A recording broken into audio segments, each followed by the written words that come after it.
Hello, everyone, and welcome back to the Film Room Podcast. This is episode 26. I'm your host, Joe Baress, with my co-host, Joby Fawcett. Joby, how we doing? Well, Joe, I feel much better now because episode 26, as you know, 26 is my favorite number. Yeah. That's correct. And I'm very happy with the fact that we've reached this milestone. And this is going to be an outstanding show just because of that. I can feel it. Absolutely, Joby. 26 straight weeks. How about that? We have not missed a week. That's terrific. So that's fantastic. And speaking of fantastic, we're going to throw it to our athlete of the week right now. We are joined by Jenna Hillebrand of Scranton Prep basketball. Jenna, how we doing? I'm good. How are you guys? Good. Thanks so much for joining us. Just to fill in everybody, what Jenna did last week, she had 16 points, including the 1,000th of her career in a 52-32 win over Abington Heights. Earlier in the week, she added 29 points, including 5 3-pointers in a 72-45 win over Valley View. Jenna, let's start with the milestone. 1,000 points is obviously just something that it's a goal of all basketball players. But what did it mean to you to reach that 1,000th point? It was huge. It was a really great experience, I think, just because of the fact that it's in the program I'm a part of. Obviously, with Scranton Prep, I think ever since my freshman year, I came in with upperclassmen and even the girls in my own class who are all phenomenal players. And, the scoring has never been like a big factor in my game. Like, I never focused on it that much, and it was never really what I prioritized in games. So I think to be able to accomplish that on top of what the team does itself is really, really exciting. Jenna, I had the privilege, by circumstances beyond our control, to get to cover girls basketball last season, and I had so much fun getting to meet you and your teammates during that magical run through the state playoffs. This group is so close. That's just the perception that I had and the feeling I got in covering you last year. It's unusual for a team at Scranton Prep to come together as it does, not having that connection as elementary school kids or junior high athletes. Tell me how this team has bonded and what makes it so special. I think it's a big part of just our personalities. We're all literally the same person. We had the same interests and we obviously have the same goals when it comes to basketball. But I think we're all just very similar in what we like to do outside of basketball. We like to hang out with each other. Like, I was just with them like 10 minutes ago, all of the other seniors. So we have all the same interests. And I think that really just shows on the court by the way we get along and the same passion we have. Right. Absolutely. Jenna, just to kind of piggyback off that, this is obviously a team with tons of talent. How do you balance, who's scoring in what game, there's obviously tons of unselfishness on this team. How are you kind of able to balance what all of you are able to bring to the table? I think we just go into every game with no expectations, really, like personal expectations, because we're obviously all so selfless. Like, we know every single night's going to be a different night for someone, and we're all so happy for whoever's night that is. And I think that's why we make it so far and we click so well on the court, because no one's ever like, it needs to be about me tonight. It needs to be about me tonight. I think we're so open and okay with it being somebody different, because we know at the end of the day, we're all pulling on the same rope and we're all having the same goals. Yeah, and I think that was really shown last year. If you want, can you just look a little bit into the struggles you had as a team last year at the beginning of the year when you got off to a little bit of a slow start, had some outstanding competition that you faced, suffered some losses, but once it came together, you guys just had a rhythm that you carried all the way to the state final. Yeah, I think it was good to hit those really hard teams at the beginning of the season. I think if we came out at the beginning, playing teams that, weren't that good, I think we would maybe have a little bit of a different mindset than what we had, because we were knocked down so hard at the beginning, against so many good teams. I think that really showed us that we have to put a lot of work in and we have a lot to do to get better. So I think it, at the end of the day, really helped us. And I think that's why at the end we made it so far. Yeah, and this year, you guys are obviously off to a great start. You really your only loss is to Blair Academy, and that's obviously a great team.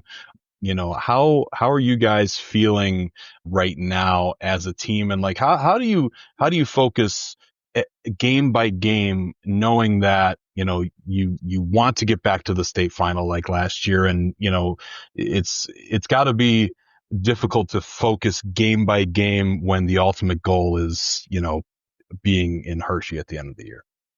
Yeah, it's definitely, we can get a little lost sometimes, maybe looking into the future a little too much. And I think that's when Coach Pavilla usually has to reel us in too much if we start talking maybe too much about state playoffs and start looking so far ahead, because we're never going to get there if we don't take these games we still have left seriously.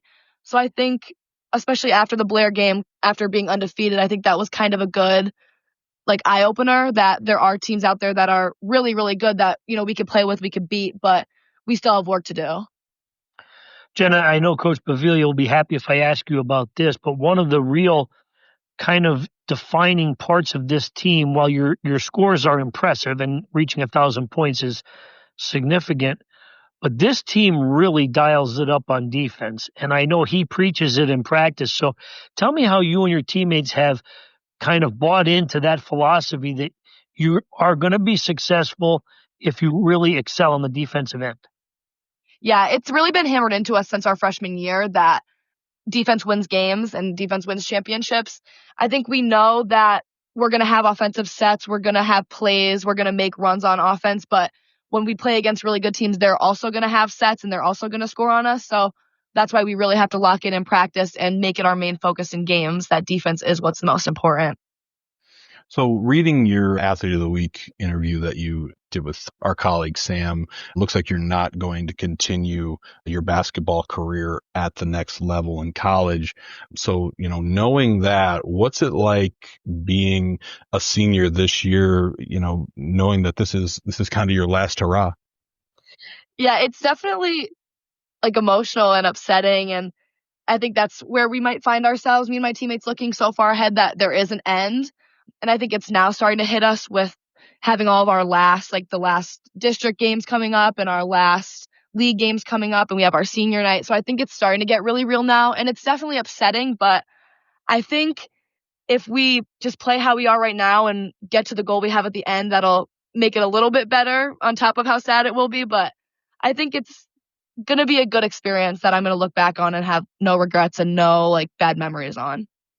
Jenna, instead of asking you a question, allow me to offer you a little bit of advice that I try to do throughout the season whenever I get a chance to meet senior athletes. Is you are having a great season. There's no question about that. And clearly with the pressure of having reached the state final last year, that becomes the goal this year. But the only advice I can give you being a former athlete is enjoy this time together, because it is something you never get to relive. And I know you're doing that. So if you could preach that to your teammates when you get together for your game, the next couple of games anyway, just to really enjoy the opportunity to play as teammates and accomplish your goals, yes, and work toward them, yes, but really find times to really cherish these moments.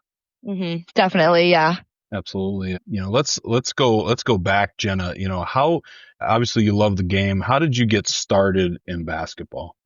A big factor of it was probably my dad. He grew up playing all different sports, but basketball in high school was his main sport. And so when I got into different sports like soccer and cross country and basketball, my dad was always the coach for all of it. But I think I saw how much he really loved the game. And I think because he's such a person I look up to, it made me love the game.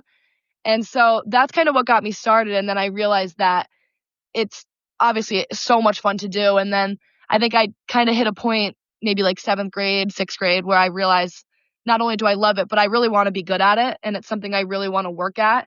And so I told my dad that, hey, I think I want to start really working at this. And he started taking me to the gym and we started practicing every day for as long as I can remember. And I think that's really what built up my love for it. Jenna, I'm going to ask you because I was on site last year for the state championship game where you came up a little bit short in the quest for the gold, but you played a terrific game. What was that like? I mean, for an athlete to be able to experience playing in the state championship game in the arena with a big crowd and all eyes on you? What's that like as a player? The preparation that day, going through the warm-up lines, the announcements of the starting lineups, the whole experience. What was that like for you as a player? It was amazing. It was something I've never experienced. Like, we knew coming into it that the Giant Center was going to be similar to how like Mohegan Sun is, and that we shouldn't, worry about the rims and stuff, but nothing really compares to it just because of the atmosphere and looking up and seeing all the fans and seeing your parents and student sections, and the practices leading up to it was almost like a little, like, they just felt different. And it wasn't like there was like pressure, because I think we were all very confident. We all felt good, but there was just a different feel in the air. Like, this is so real. Like, we're actually doing something that has not been done yet. Absolutely. Speaking of, just basketball, the game itself, I see that one of the athletes you admire is Paige Beckers. And, she's been a part of just this absolute boom in women's basketball, especially, but women's sports. Obviously Caitlin Clark. How cool has it been to kind of witness this boom in women's sports? It's the talent has always been there, but now it's getting the eyes. Yeah, I think it's really exciting because obviously, like, as like a young girl in middle school, I always recognized the talent that these different female athletes had. And so I always saw it and I always admired it. And so I think it's really that other people are finally acknowledging it, because it's something that I've looked up to for so long that it's really good to see it's finally getting the recognition. Absolutely. I got a couple. You know what? Since Joby actually brought this up at the beginning of the show, this is episode 26, and it was his number.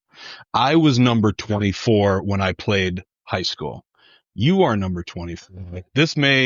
And you were a much better player than me. Just, let's be clear about that. But I'm curious, is there any significance to the number, or does it just happen to be your number?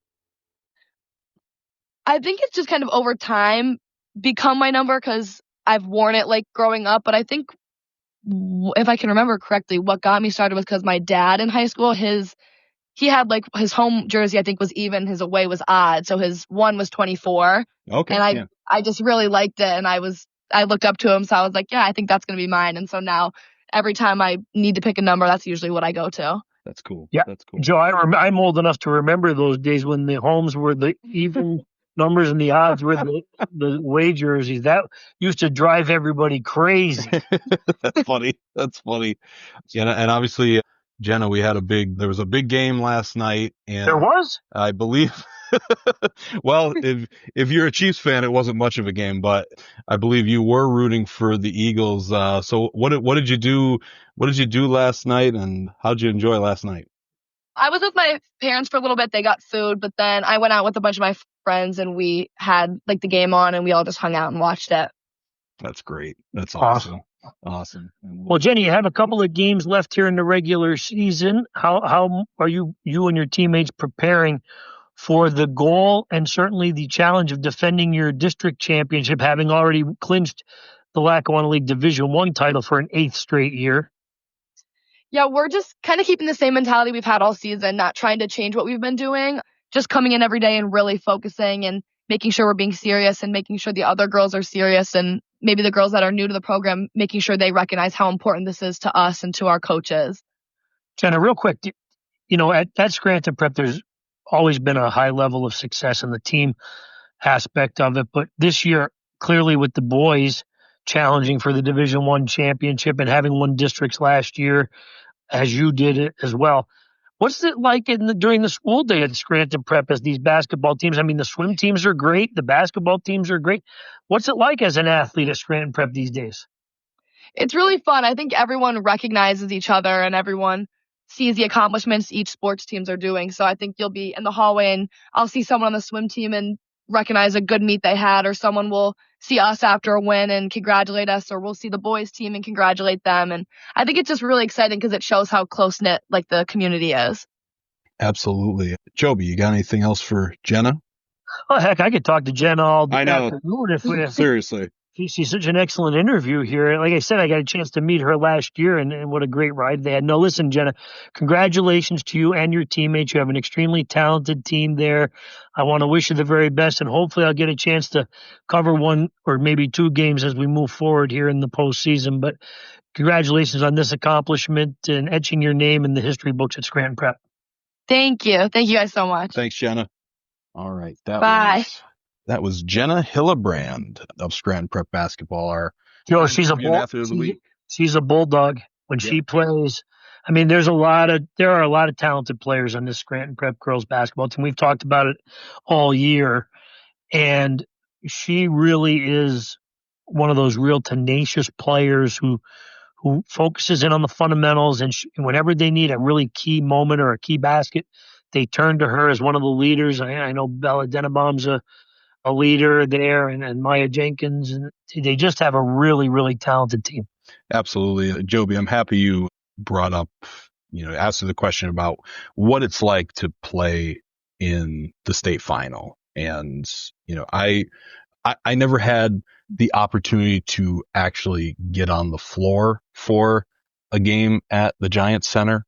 But as we had mentioned in last week's episode, you brought up Bishop Hannon, and I was a part of that team. And I want to share another story, actually, of kind of how cool it actually is being there. There was a point before the game where Coach Paul Johnson asked me, hey, could you go out there and see what, how much time is left in the game that was happening before us?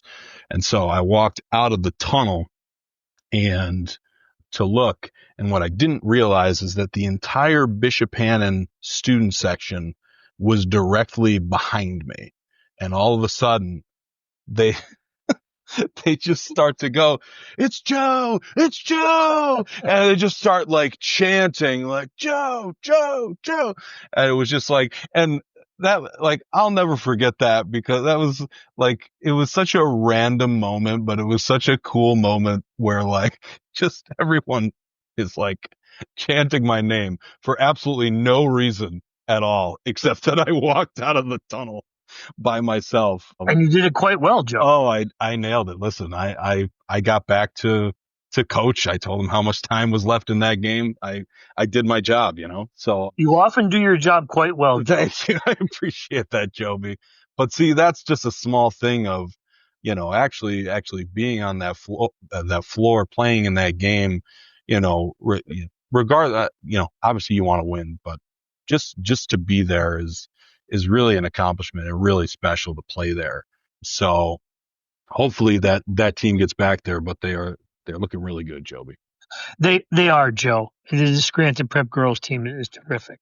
They play hard, and a lot of credit has to go to Coach Bob Baviglia for his approach. It's not always easy to bring a very extremely talented team and have them buy into that defensive mentality that he likes to coach with. But this team does play very hard on the defensive end of the court, and that results in some breakouts and some fast break opportunities, and they really do shoot the ball well. It's going to be a very exciting postseason for a lot of teams, but this team in particular, I'm going to be real interested to see if it can get back to that state championship. I don't want to put any undue pressure on any high school level team, but clearly this team has got the talent to get back. Absolutely. And that's why I asked her. It's got to be tough to focus on every game. Obviously, they have. Yeah, and I don't think it's necessarily hard to focus, and I don't think there's anything wrong with that being your goal, having been there the year before. But she's right. You can't get caught looking ahead. Right. Because when the postseason starts, there is no tomorrow if you lose. Exactly. So you can't take any opponent, especially in the state playoffs, for granted, regardless of what the outcomes were in those games last year in those, tiers of the bracket. Absolutely. You're facing different opponents. You're facing different kids. And, look at the Kansas City Chiefs yesterday. Exactly. No, I mean, sometimes you face an inspired opponent, and and things don't work out for you. So it is certainly an accomplishment to do what Scranton Prep has done over the course of the last 8 years of winning 8 straight division titles. And now to try to win a district title again and get back to that state final will be something that is a worthy accomplishment, because it is and does take such hard work to get there. Absolutely. Let me just go over some of the girls' basketball performances. Please do. Other ones. Addison Kilmer had a big game, a career high 34 points, 12 rebounds, 6 assists in a win over Montrose. She ended up having 9 points in a loss to Elk Lake. Maybe we'll talk about that when we talk about the top 10. Natalie Goldstein played one game last week of Honesdale. She had 25 points in a win over Mid-Valley. Ruby Martin, also for Honesdale, had a very nice week for herself, had 22 points in a 49-41 win over Riverside in a game that Goldstein didn't play in. She also had 20 points in that win over Mid-Valley. So those are just some. Sorry, also Sophia Toledo had 31 points in a win over Mid-Valley as well, out of Dunmore. So where we stand now, let's get into the girls' top 10 first. Scranton Prep, number 1, obviously. We've been over that. Dunmore keeps its win streak going. They're 18-2 and they're number 2. Valley View, number 3. Elk Lake, number 4. Honesdale 5, Scranton 6, Mountain View 7, Abington Heights 8, North Pocono 9, and Mid-Valley 10. Let me start with Elk Lake and Mountain View. Obviously, we've said it, but Mountain View is a team that made the state final in 1A last year with a great with state player of the year Addison Kilmer. So Elk Lake comes in. They've already beaten Mountain View once this year, and they did it again, holding Addison Kilmer to 9 points. Obviously, this Elk Lake team is good, and they're just proving it again and again. They played a non-conference game against Hughesville that they lost, but they're just building toward. That's a game where you're just building toward the future, building toward this postseason. So Elk Lake, they're having a really nice year this year. They are, Joe. Now listen, this is going to be a very interesting setup here moving forward, because Elk Lake and Mountain View, I believe, are both now in Class 2A, okay, in the district playoffs. And I think you throw Old Forge in that mix as well. Right.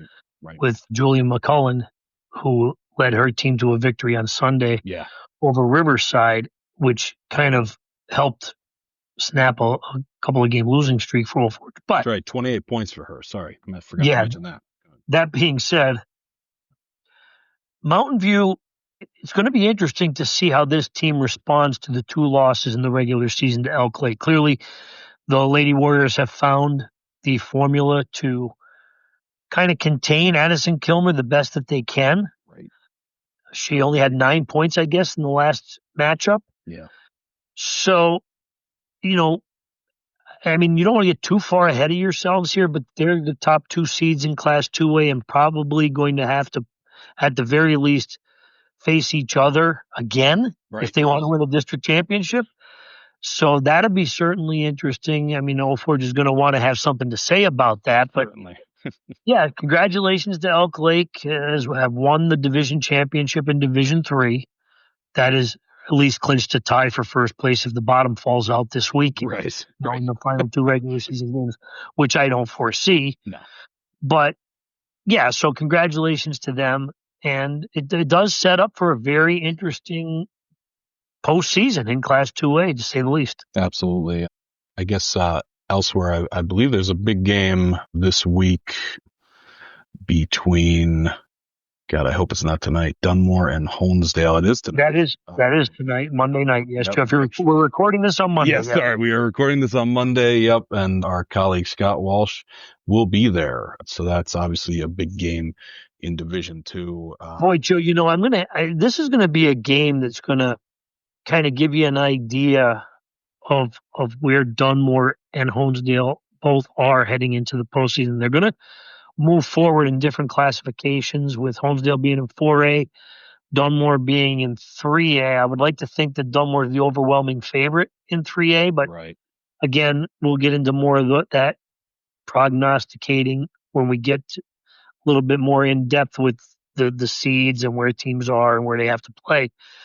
But Dunmore, of course, I think the reputation speaks for itself. I think the streak is now up to 92 straight in the Lackawanna League that the Lady Bucks have won. And this would be an interesting matchup with Holmesdale. We speak on a weekly basis about the explosive scoring that Natalie Goldstein brings to the court each time she plays. And, Dunmore, of course, is known for its outstanding defense. So it's going to be an interesting matchup. Dunmore had a little bit of a scare last week in the borough rivalry game against Holy Cross, which I think caught some people by surprise. But your alma mater there, Joe, Lindsay Howard, doing a terrific job with that group in building and instilling some confidence in that head-to-head matchup with Dunmore. But this should be an interesting matchup. You feel for Mid-Valley a little bit. Its only losses in the division have come against Holmesdale and Dunmore. Right.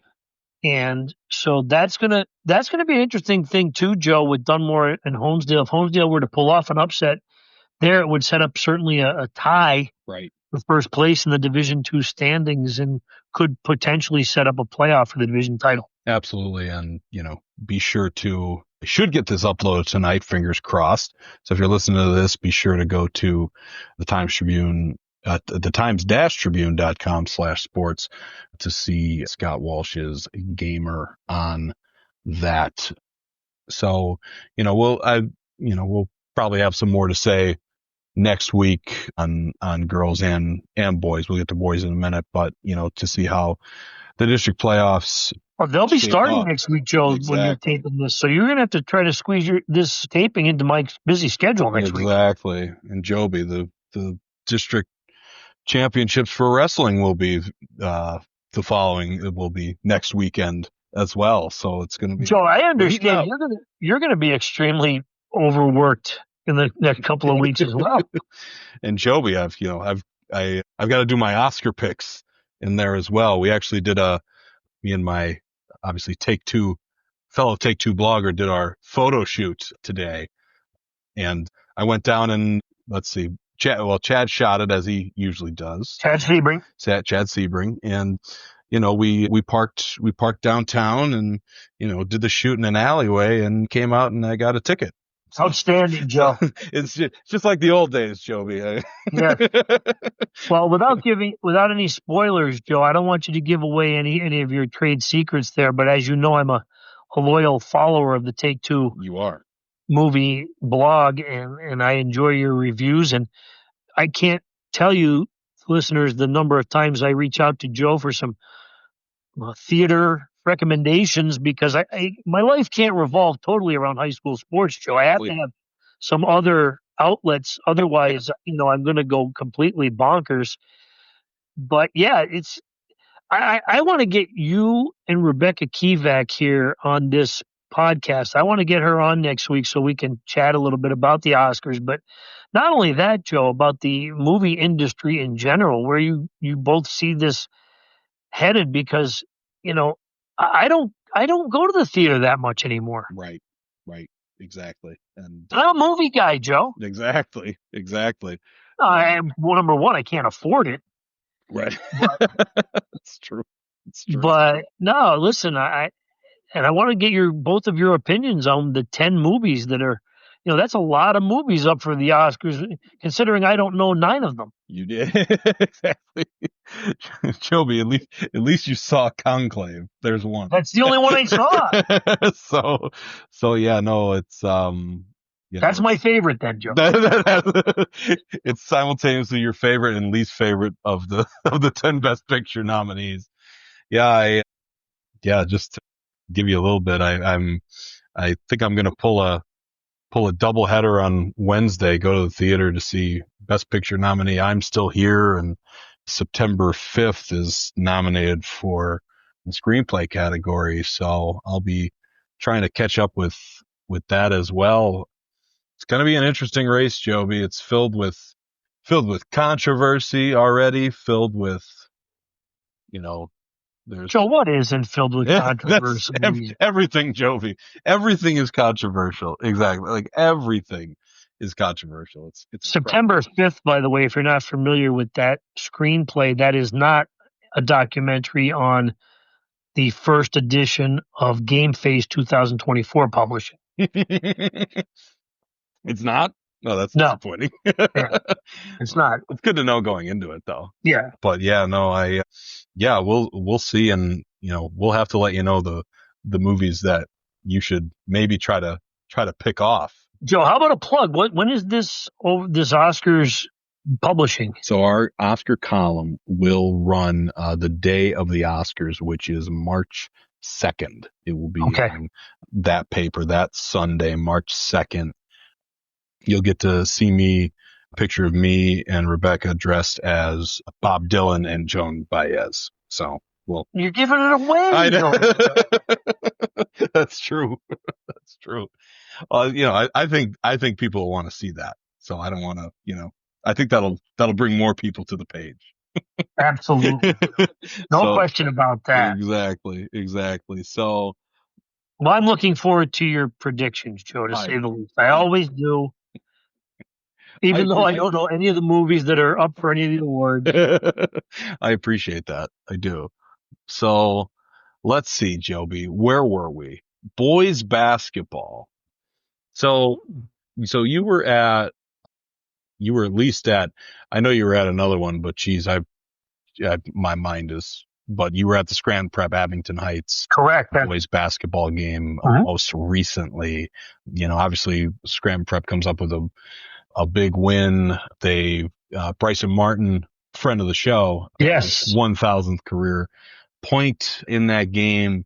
He had 12 points in that game against Abington Heights and had 14 points, and kind of a thriller against Valley View where Jack Maloney hit a 3-pointer in the final seconds to give the Cavaliers that 3-point victory. But Joby, what were your takeaways from that game? Okay, Joe. So first and foremost, I was almost public enemy number one at the game between Abington Heights and Scranton Prep, to nobody's fault but my own. The game was sold out, okay?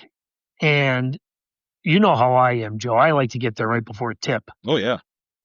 And I actually, got there a little bit earlier than normal. And as I'm walking into the gymnasium, a couple of disgruntled fans who had been turned away at the door stopped me. Maybe they recognized me, maybe they didn't, but said, "Are you going to the game?" I said, "Yes, I am." And they said, "Well, no, you're not, because it's sold out and doors are locked." I said, "Well, I hope that they let me in."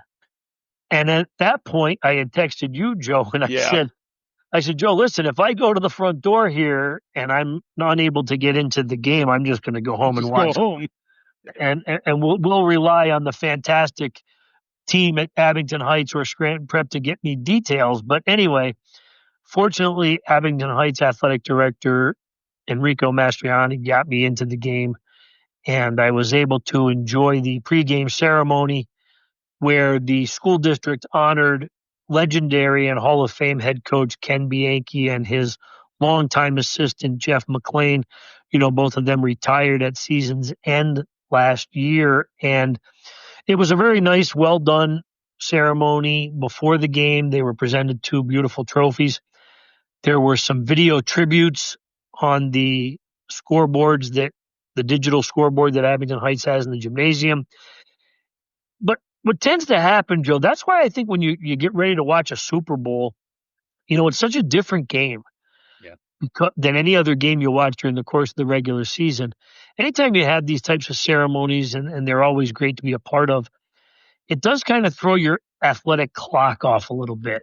And the team that adapts the fastest to that kind of an event, or just kind of, the game's pushed back to a 7:30 start rather than a 7:15 start, or, you have the TV cameras in the gymnasium and you have the TV timeouts. There's a lot of things that factor into a high school game that maybe high school athletes aren't necessarily used to.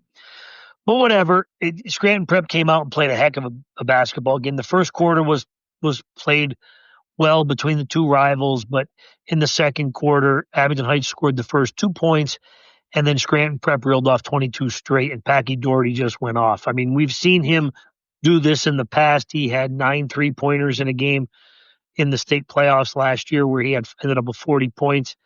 I think he had 100 points scored in the state playoffs last year. So he has that capability. And Joe, he was shooting with such confidence. Yeah. It was incredible. As soon as the ball left his hand, he either stared it down or he started trotting toward the other end of the basketball court because he knew it was going in. And Scranton Prep took over that game and in the process won quite convincingly, as it has been doing most recently, with the Valley View game being the exception.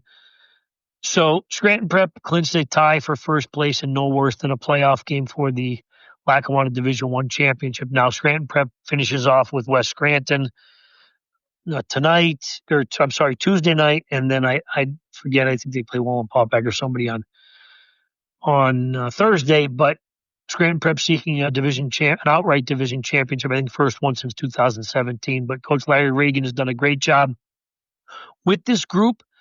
Ambrose Rossi, Joe, has just been a force on the interior. He won't admit it. He doesn't like talking about it too much, but as a football player, it does take you a couple of weeks in the preseason, and then you're hitting with the holiday tournament schedule to kind of get your feet underneath you. And he is such a physical player. I think, conditioning is a big factor in him being ready for basketball season after the long football postseason that the Scranton Prep had. And he's just unstoppable inside right now. He just physically dominates the paint. And I think Scranton Prep's going to be quite a force here as it moves forward in the District 2 Class 4A playoffs. Yeah, absolutely. I watched a little bit of that game. It was on TV. I saw Packy Doherty's 14-point second quarter. He finished with 18 to lead the team. He also had 11 points in that win over Valley View. But yeah, and I saw Ambrose Rossi have this big time block. So yeah. No, he almost had a triple double. He had 12 points or 11 points, I think, and he had 16 rebounds and 7 blocks. Wow. Yeah. I mean, that's a yeoman's work right there. Exactly. So they are ranked number 3 right now, Joe, behind the big 2. Exactly. Yeah. Riverside remained at number 1 after a couple nice victories this week. Connor McNally had 20 points, including 6 threes in a win over Honesdale, and led the team with 17 points in a win over their rival Old Forge. So they remain at number 1. Holy Cross, number 2. It's funny. I was happy that, we gave Jenna Hillebrand the athlete of the week. Well, we didn't give it to her. She earned it. But it's tough sometimes with these teams that have so much talent that, you look at their stats from game to game and they're kind of equal because they're so balanced, because they're so talented. Holy Cross is obviously, we've spoken about, one of those teams.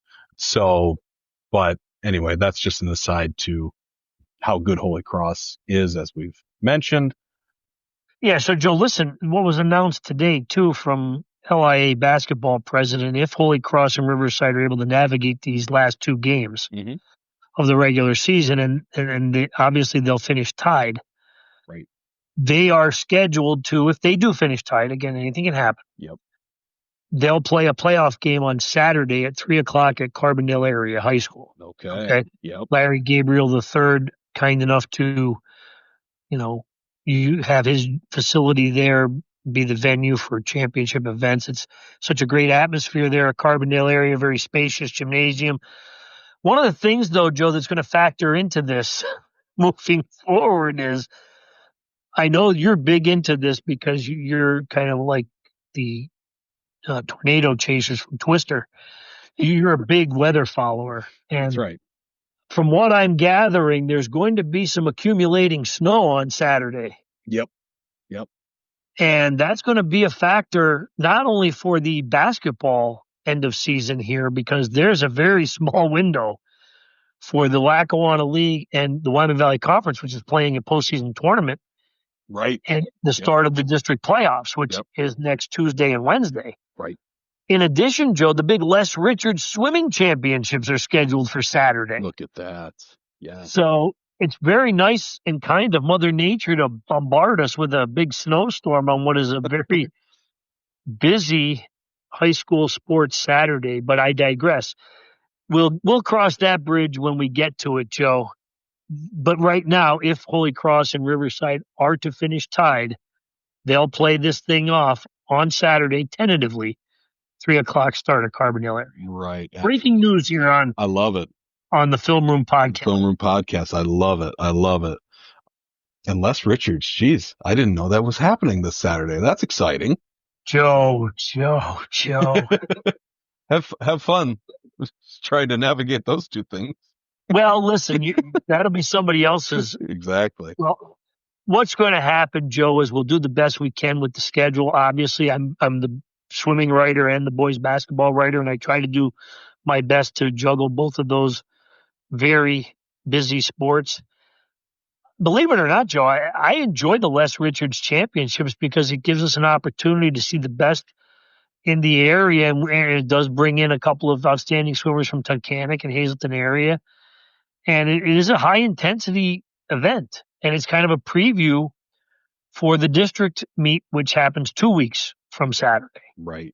So I don't know if I'll be at those those events this year, Joe. I think we have an extra body who may have to fill in for me, but I may have to brief him on some of the craziness of district swimming.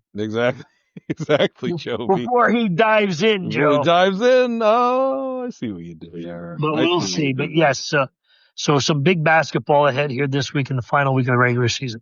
Absolutely. Just to go through it, Old Forge's number 4, Valley View 5, Abington Heights 6, Delaware Valley. Joe, Valley View and Abington Heights playing 5 and 6 in the rankings, but really two teams that want to try to get themselves pointed in the right direction heading into the district playoffs. Yeah. Valley View in Class 4A, Abington Heights, the defending champion, in Class 5A.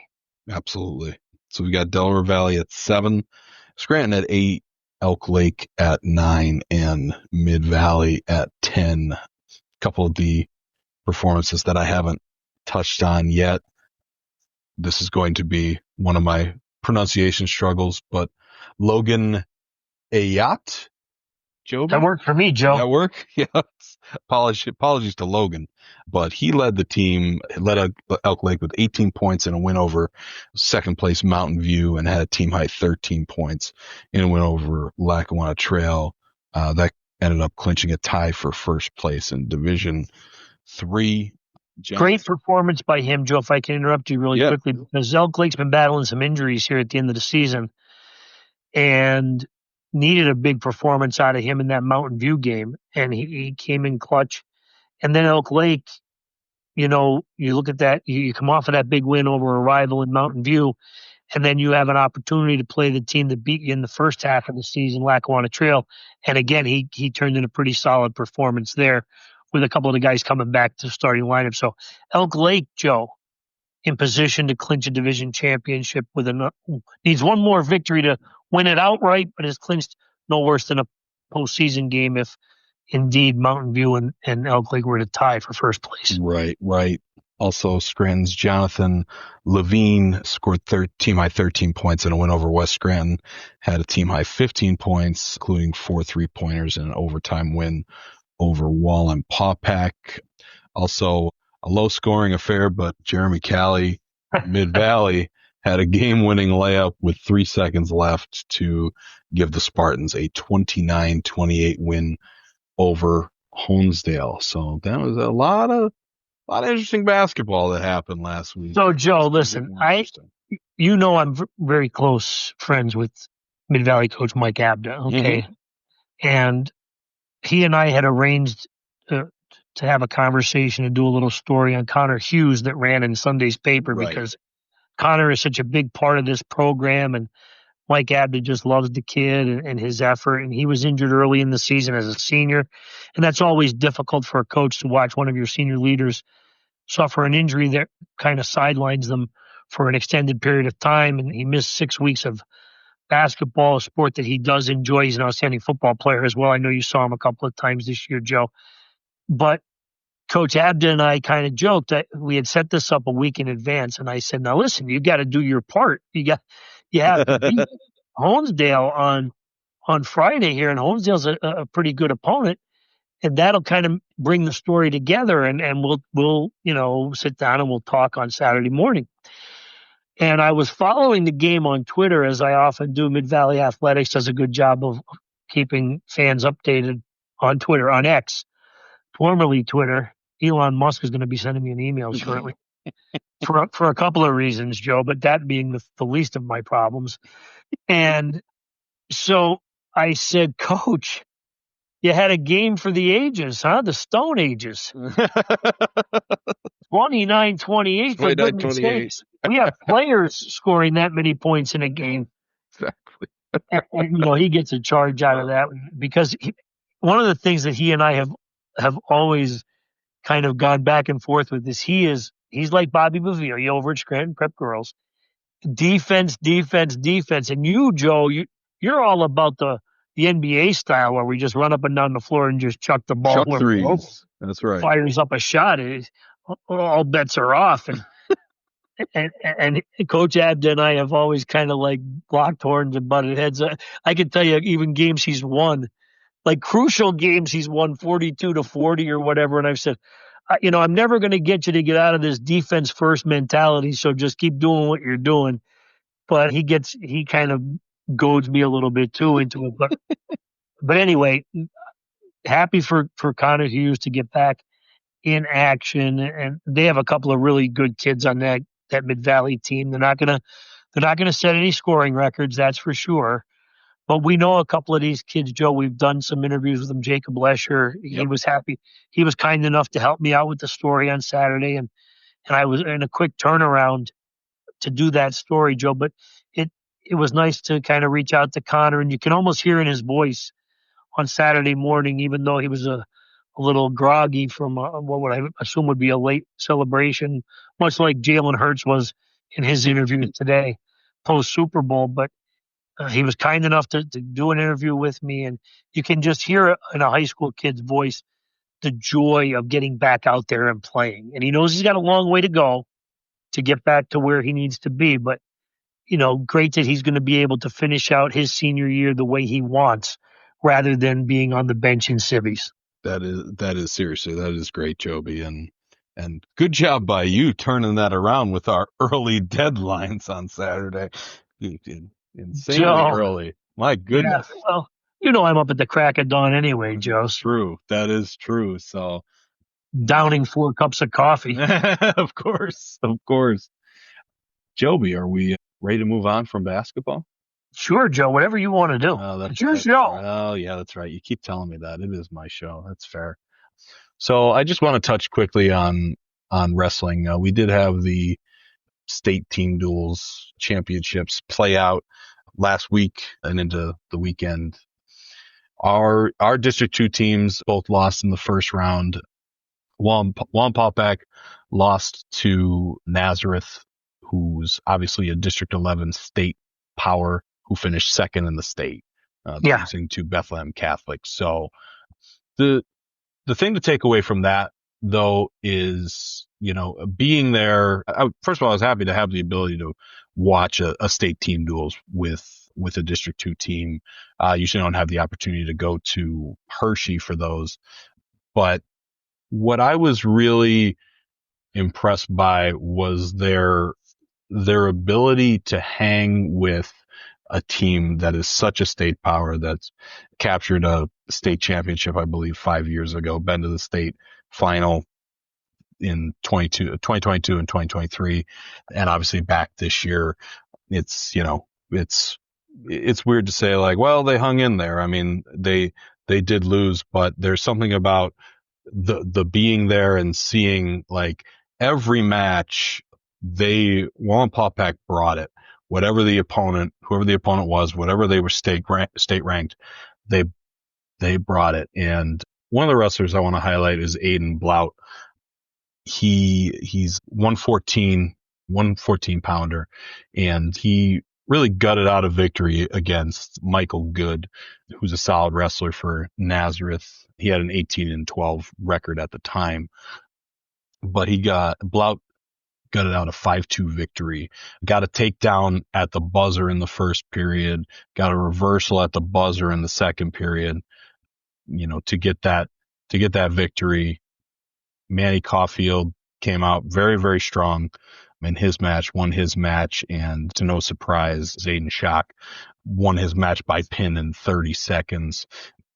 And it wasn't just those matches. Some other kids, Gabe Caulfield wrestled a strong match. Maybe even some wrestlers ended up getting pinned in their matches, but you could tell even from the other members of the media that were there that night, they were impressed by Wallenpaupack too. I think that they were expecting a much quicker match, but Wallenpaupack had other ideas. So phenomenal performance by them, even in a loss. Honesdale lost to Montoursville.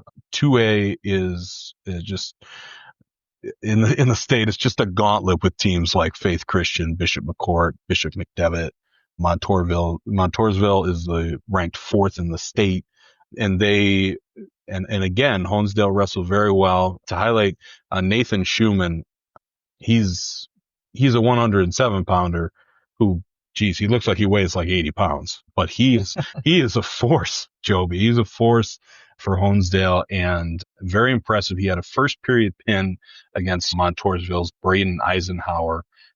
The PA Power Wrestling will have a new set of rankings coming out pretty soon, but he's ranked 10th in the state and 2nd in the Northeast region. So Schumann is ranked 24th in the state and 6th in the region. So that is a big, big time win for Schumann.